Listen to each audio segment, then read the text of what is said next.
1992ची ती एक धुक्याची सकाळ. मुंबईच्या दलाल स्ट्रीटवर नेहमीसारखीच घाई होती. लोकल ट्रेनची धावपळ, चहाच्या टपरीवरची चर्चा आणि वर्तमानपत्रांचे आवाज. पण 23 एप्रिल 1992च्या सकाळी वृत्तपत्राची मुख्य बातमी वाचून संपूर्ण देशाच्या पायाखालची जमीन सरकली. टाइम्स ऑफ इंडियाच्या पहिल्या पानावर बातमी छापून आली होती. SBIच्या तिजोरीतून 500 कोटी रुपये गायब आणि मागे आहे बिग बुल हर्षद मेहता, ज्या माणसाला संपूर्ण देश आपला हिरो मानत होता, ज्याच्या एका इशाऱ्यावर अख्खं शेअर मार्केट नाचायचं. त्या एका माणसाने भारताच्या संपूर्ण बँकिंग सिस्टीमला मुळापासून हादरवून सोडलं होतं. एका साध्या मध्यमवर्गीय घरातून निघून थेट मुंबईच्या 15,000 स्क्वेअर फीटच्या आलिशान पेंट हाऊसपर्यंत पोहोचणारा आणि 29 लक्झरी गाड्यांचा ताफा बाळगणारा हा माणूस नक्की कोण होता? आणि सर्वात महत्त्वाचा प्रश्न, हर्षद मेहताने बँकिंग सिस्टीमचा वापर करून 4,000 कोटींचा घोटाळा प्रत्यक्ष कसा केला? चला या महाघोटाळ्याच्या क्रोनॉलॉजीचे सर्व पदर उलगडूयात. नमस्कार मित्रांनो, मी राहुल आणि आपण पाहत आहात डिकोड विथ राहुल. हर्षद शांतीलाल मेहता याचा जन्म 1955 मध्ये एक अतिशय साध्या गुजराती कुटुंबात झाला.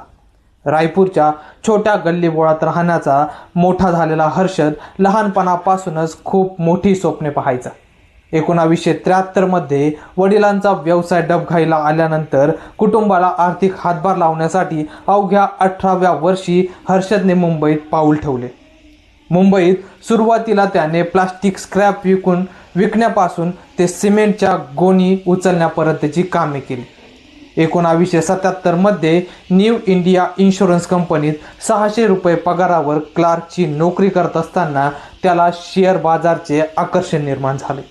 1980 मध्ये त्याने नोकरी सोडली आणि बॉम्बे स्टॉक एक्सचेंजच्या ट्रेडिंग रिंगमध्ये प्रवेश केला. तिथली गर्दी, ओरडणारे ब्रोकर्स आणि पैशांचा खेळ पाहून हर्षदला समजले की हा खेळ फक्त आकड्यांचा नसून सिस्टीममधील त्रुटींचा फायदा घेण्याचा आहे. आता समजून घेऊयात की हर्षदने हा घोटाळा कसा रचला.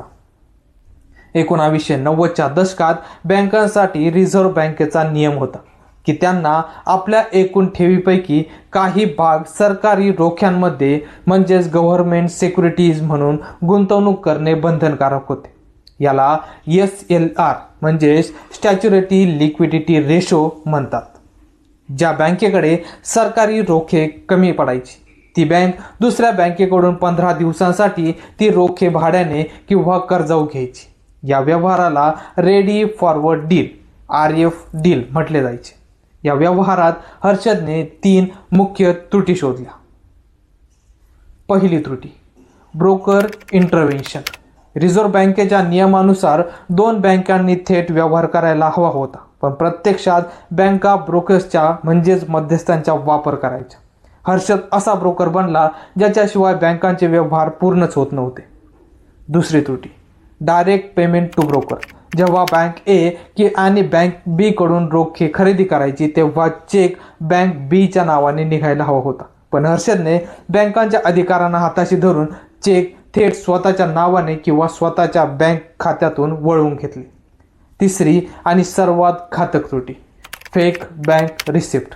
जेव्हा बँक A रोखे विकायची तेव्हा प्रत्यक्ष रोखे देण्याऐवजी ती बँक रिसिप्ट म्हणजेच एक पावती द्यायची, ज्यात लिहिले असायचे की आमच्याकडे रोखे आहेत, आम्ही ते लवकरच देऊ. हर्षदने बँक ऑफ कराड आणि मेट्रोपॉलिटन कॉर्पोरेट बँक या 2 छोट्या बँकांना वरिष्ठ अधिकाऱ्यांना लाच देऊन बनावट बँक रिसिप्ट छापून घेतल्या. आता हर्षदचे चक्र कसे चालायचे ते पाहूया. हर्षद बँक A कडून बनावट BR देऊन 100 कोटी रुपये घ्यायचा आणि ते पैसे स्वतःच्या वैयक्तिक खात्यात जमा करायचा. नियमानुसार हे पैसे 15 दिवसात दुसऱ्या बँकेला परत करायचे होते, पण तोपर्यंत तो बँक C कडून नवीन बनावट BR दाखवून 200 कोटी रुपये उचलायचा.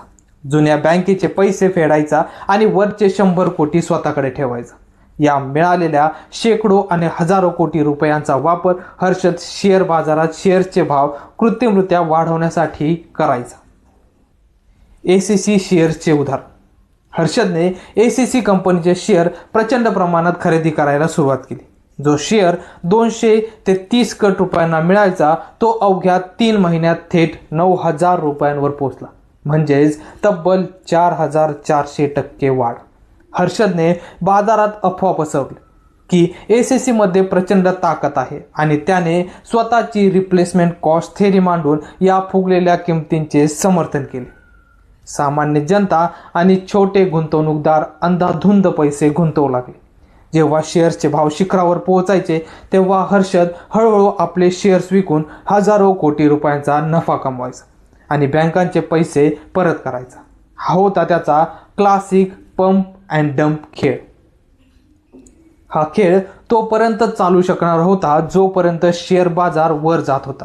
पण 23 एप्रिल 1992 रोजी पत्रकार सुचेता दलाल यांनी टाइम्स ऑफ इंडियामध्ये एक खळबळजनक रिपोर्ट प्रसिद्ध केला.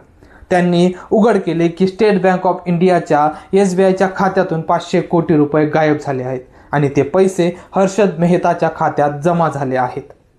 बातमी पसरताच संपूर्ण वित्तीय क्षेत्रात भूकंप झाला. SBIने हर्षदकडे आपले 500 कोटी रुपये ताबडतोब परत मागले. पैसे परत करण्यासाठी हर्षदला बाजारातील आपले शेअर्स घाईघाईत विकावे लागले. बाजारात प्रचंड घसरण झाली.